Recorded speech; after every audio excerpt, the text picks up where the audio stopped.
আলহামদুলিল্লাহ রাব্বিল আলামিন ওয়াসাল্লি ওয়াসাল্লিম ওয়া বারিক আলা আবদিকা ওয়া নাবিয়াকা মুহাম্মদ ওয়া আলা আলিহি ওয়া সাহবিহি আজমাইন আম্মা বাদ।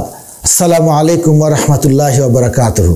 আজকে সম্মানীয় ইমাম ও মুয়াজ্জিনদেরকে নিয়ে কয়েকটি গুরুত্বপূর্ণ কথা বলবো ইনশাআল্লাহ।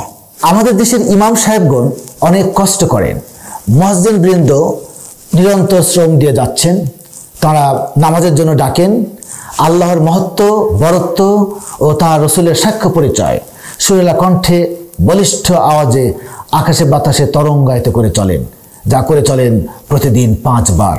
তাদেরকেও ইমামের দায়িত্ব পালন করতে হয় স্থায়ী বা অস্থায়ীভাবে।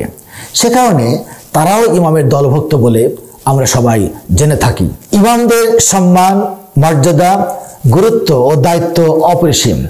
তাদেরকে নেতা ও বাদশাতুল্য উল্লেখ করে হাদিসে বর্ণনা এসেছে। দ্বীনি ও নৈতিক স্বার্থ সুরক্ষায় এবং তৎসংক্রান্ত অবক্ষা রোধে ইমামগণ খুবই ফলপ্রসূ ও কার্যকরী ভূমিকা পালনের দাবিদার। দৈনন্দিন, সাপ্তাহিক, পবিত্র মাসগুলোয় এবং বাৎসরিক ঈদ জমায়েতে তাদের থাকে বিষয়ভিত্তিক আলোচনা করার এবং দিক নির্দেশনা দেওয়ার সুযোগ। ইমামগণ হলেন নেতা, তাদেরকে নেতাসুলভ ভূমিকা বজায় রাখার ব্যক্তিত্ব ও মানসিকতা বজায় রেখে কাজ করতে হয়।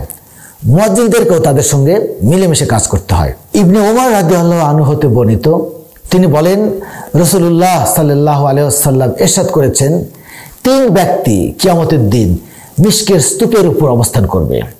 1 নাম্বার, যে কৃতদাস আল্লাহ ও তার মনিবের অধিকার যথাযথভাবে আদায় করে। 2 নাম্বার, যে ব্যক্তি কোনো কওমের নামাজের ইমামতি করে এবং তারা তার উপর খুশি থাকে। 3 নাম্বার, যে ব্যক্তি 5 ওয়াক্ত নামাজের জন্য দিনে ও রাতে আজান দেয়।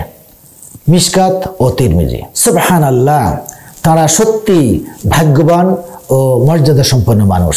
পক্ষান্তরে আমাদের মধ্যে যারা ইমাম সাহেবদের সঙ্গে নিয়মিত ওঠা বসা করি, তাদের উচিত তাদের কাছ থেকে সংশ্লিষ্ট ইলম অর্জন করা এবং গাইডলাইন নিয়ে নিয়মিত চর্চা করা। আজকাল ইমাম মুয়াজ্জিনদের বহুলাংশ খুবই শিক্ষিত এবং তাদের অনেকেই কোরআনের হাফেজ। কোরআন মুখস্থ করা 4টিখানি কথা নয় এবং তা সবার পক্ষে সম্ভব না, আর তা সবার ভাগ্যেও জোটে না। আল্লাহর রহমত, বরকত ও কৃপায় তা সম্ভব। অনেক ইমামগণ কোরআন মুখস্থ করার পাশাপাশি কোরআনের অর্থ, তাফসির এবং হাদিস গ্রন্থাদির উপর সম্যক জ্ঞান রাখেন। কোরআন ও হাদিসের পরিসর বিশাল ও ব্যাপক। এই ব্যাপারটা সাধারণ শিক্ষায় শিক্ষিত এবং ছোট, মেঝ ও বড় মানের বুদ্ধিজীবী, পেশাজীবী সহ সবাইকেই গুরুত্ব সহকারে আমলে নেওয়ার প্রয়োজন রয়েছে। অথচ অত্যন্ত দুঃখজনক ও লজ্জাজনক